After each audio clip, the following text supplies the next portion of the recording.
500 रुपया लेकर मुखिया जी को वोट दीजिएगा और फिर ये अपेक्षा रखिएगा कि मुखिया जी आकर ईमानदारी से काम करें, तो संभव नहीं है। तो सबसे पहले सही लोगों का चुनाव, समाज के स्तर पर ये जागृति आना कि हमें सही लोगों को चुनना है। दूसरा जो प्रयास है, जन भागीदारी। बिहार में लोगों को ये पता ही नहीं है कि उनके अधिकार क्या हैं, कौन सी योजना है, मुखिया जी को कितना पैसा आया, प्रमुख क्या कर सकता है, वार्ड सदस्य की क्या भागीदारी है।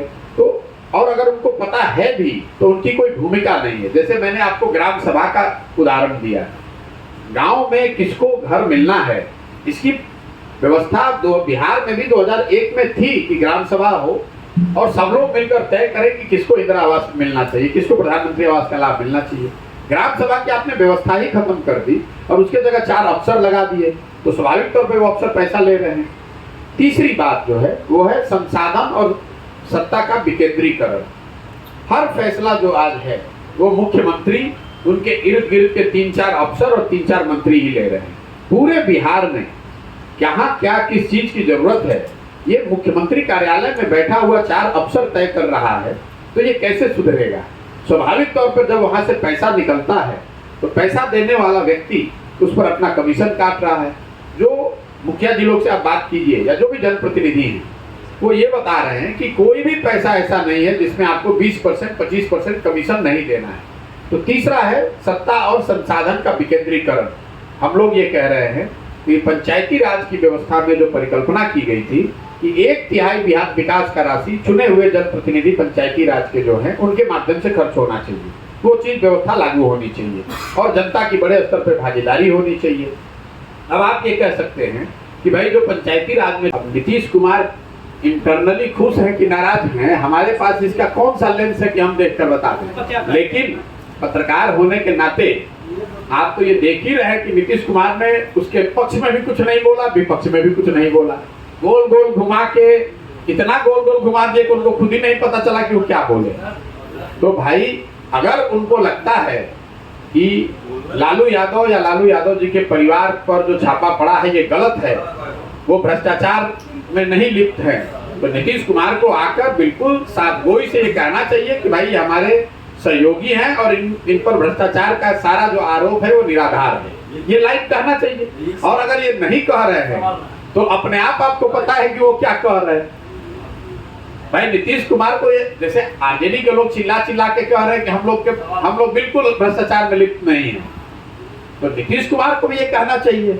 लल्लन सिंह से काहे कहलवा रहे हैं भाई, अपने क्यों नहीं कह रहे हैं, अपने मुंह में क्यों दही जमाया हुआ है। ये बताता है आपको कि नीतीश कुमार अंदर से क्या सोचते हैं कि हमारे बाद उनको भी मालूम है कि 25 के बाद तो मुख्यमंत्री बनना नहीं है, तो हमारे बाद ऐसी सरकार रहे जो आज से भी बदतर हो, ताकि लोग ये याद करें और कहें कि भाई कुछो कहो कतनो खराब रहे नीतीश कुमार के सरकार से तो ठीक रहे।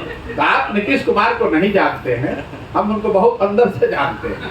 ये नीतीश कुमार हम उनके साथ घर में रहे सालों तक, तो मैं आपको बता रहा हूँ नीतीश कुमार को कोई आरजेडी और तेजस्वी यादव, आप हमको कोई पत्रकार में आपको दावा कर रहा हूँ नीतीश कुमार के मुंह से ये कहलवा दे कि लालू यादव तेजस्वी यादव भ्रष्टाचार में शामिल नहीं है, ये कहते नीतीश कुमार कि आपकी नजर में आरजेडी के नेता लालू जी तेजस्वी यादव या उनके सहयोगी भ्रष्टाचार में लिप्त है कि नहीं है, नीतीश जी कहते कि नहीं है, इसमें दिक्कत क्या है। ये कहने में उनको कौन रोक रहा है, ये तो ईडी सीबीआई नहीं रोक रही है उनको। नीतीश जी को मैं चैलेंज करता हूँ, कह आप छाप दीजिए इस बात को, मैं चैलेंज कर रहा हूँ, अगर नीतीश कुमार में दम है तो ये कह के बता दें कि लालू यादव और तेजस्वी यादव और उनके परिवार के लोग भ्रष्टाचार में लिप्त नहीं है, ये सिर्फ पॉलिटिकल वेंडेटा है जिसके तहत उनको परेशान किया जा रहा है, ये बात कह दीजिए, हम लोग मान लेंगे। तो आप सरकार से पूछने के बजाय हमसे पूछ रहे हैं कि आप योजना क्यों बनवा रहे हैं।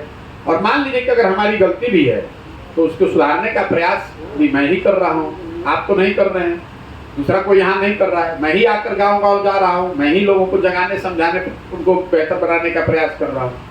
सभी में जो आपने जो ये व्यवस्था बनाया है बहुत अच्छी व्यवस्था है, सोच है, लेकिन बेसबब नेकी कोई करता नहीं, कुछ ना कुछ राज हुआ करता है, इसके पीछे आपका क्या इंटरेस्ट है? मेरा इंटरेस्ट ये है कि मैं इसी मिट्टी में मैं जन्मा हूँ, इसी मिट्टी का कर्ज है।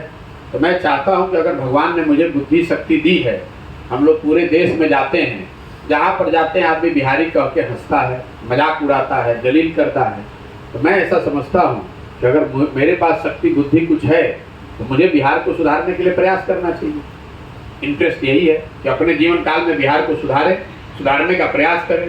अगर आप उसमें और मटेरियल इंटरेस्ट देखना चाहते हैं, इंटरेस्ट ये है कि जो आदमी भी बिहार को सुधारेगा वो तो इतिहास के पन्नों में उसका नाम दर्ज होगा, वो मेरा इंटरेस्ट है।